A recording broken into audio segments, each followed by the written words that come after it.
I not only co-sponsored, spoke for, and voted for an amendment to the federal Constitution mandating a balanced budget for the federal government.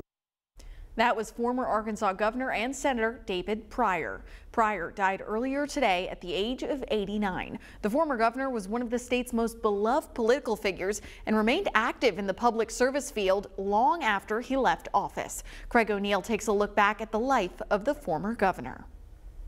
Here we go.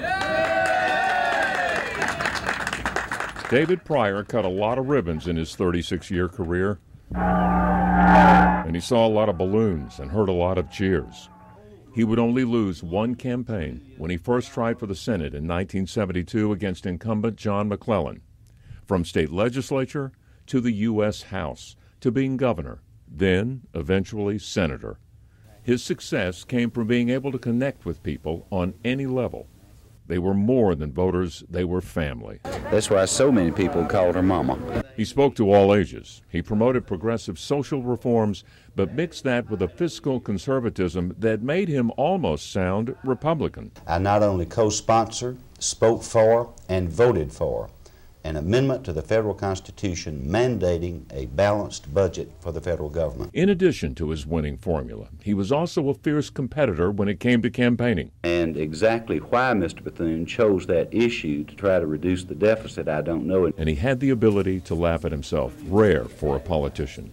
Like showing a journalism class a copy of the Ouachita County Citizen, a newspaper that went out of business when he was their 24-year-old editor. Many historians and pundits consider him to be Arkansas's most popular politician of all time. But not everybody loved him. You've been totally irresponsible. You cannot spend more than you take in. You're too concerned about reeved votes to put back in office. Pryor would retire from the Senate in 1996. He would help get his son Mark elected to 2 U.S. Senate terms. He would become the first dean of the University of Arkansas Clinton School of Public Service. He would be a guest lecturer nationwide and publish his autobiography, A Pryor Commitment, in 2008. And despite his death, that's a book that continues to be written in the hearts of Arkansans everywhere. And that was Craig O'Neill reporting. Lots of people are responding to Pryor's death, including Governor Sarah Huckabee Sanders. In a statement on social media, she mentioned that her family is mourning his death. She goes on to talk about how they were honored by having Governor Pryor join her for her inaugural address. And former President and Arkansas Governor Bill Clinton also releasing a statement on social media earlier today, talking about how Governor Pryor was able to make politics personal, along with being very honest and full of common sense. You can head over to our website right now for more about David Pryor and his legacy. Now, it's been a chilly and gloomy Saturday across much of central Arkansas. And I know you're probably wondering, Simone, when can we get outside and enjoy this weekend? Well, that's coming sooner rather than later. First, though, we have to get through the evening, which is going to bring a little bit more rain. As you see, rain is stretching from central Texas all the way to western Alabama, including some of South Arkansas, central Louisiana, all of the mix. All of this just following a mid-level disturbance that moved through the atmosphere, giving us what we needed to provide some of that rainfall that right now is concentrated along those southernmost states. But as we continue overnight, we'll see one more disturbance move through, bringing rain to portions of central Arkansas, as you see, mainly after midnight. That'll be out of the way before sun rising, so you might see or hear a little bit more rain overnight while you're sleeping, especially here in the metro. But that's going to move out of the way by the start of your Sunday. We'll even see skies clearing, offering us a chance at some sunshine tomorrow afternoon. Now, I'll tell you how soon we can expect those temperatures to warm back up in that 7-day outlook, so make sure you stick around.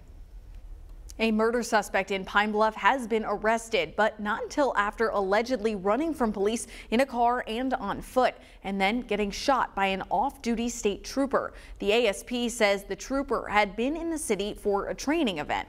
He ended up assisting local police when they say 19-year-old Derek Stidham started a high-speed chase in an allegedly stolen vehicle when officers tried to serve a capital murder warrant. That car chase ended with a crash on East 11th and Ohio. State police say Stidham and a passenger then ran off. When police caught up with Stidham, a statement from state police says the unnamed trooper shot him. Stidham ended up getting treated at the hospital and immediately taken into custody. We're awaiting word on which murder Stidham is suspected of committing. The statement also didn't say if the passenger is in custody.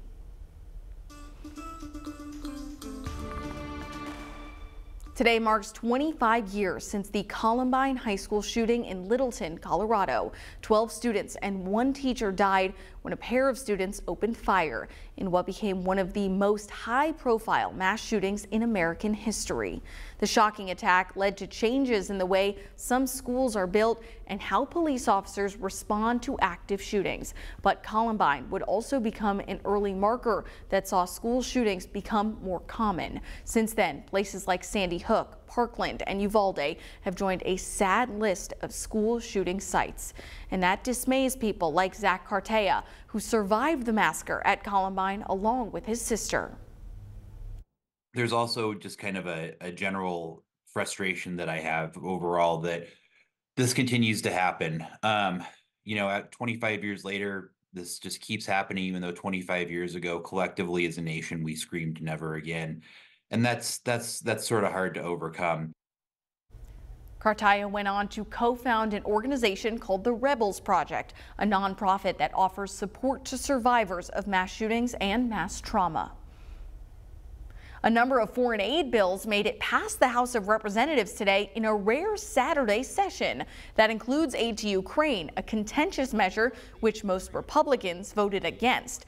Ukraine President Vladimir Zelensky thanked the U.S. for their support. House Speaker Johnson said the bills were important to democracy and to ward off Russia. Very simply, I'll say it once again, it's an old military adage, but we would rather send bullets to the conflict overseas than our own boys, our troops. The package now heads to the Senate, where it is expected to pass. President Joe Biden urged the Senate to move quickly to sign the bill into law. The Senate is expected to vote on the foreign aid package on Tuesday. Some Democrats voted against aid for Israel over the response by the Netanyahu government in Gaza.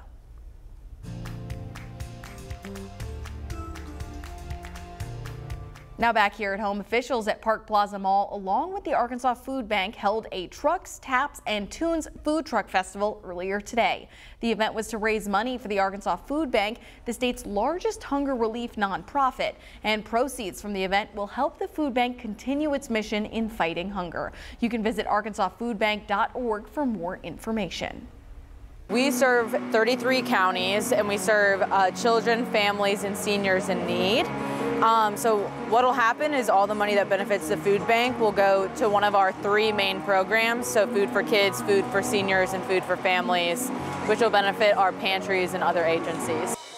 According to the Arkansas Food Bank, Arkansas currently ranks #1 in the country for food insecurity.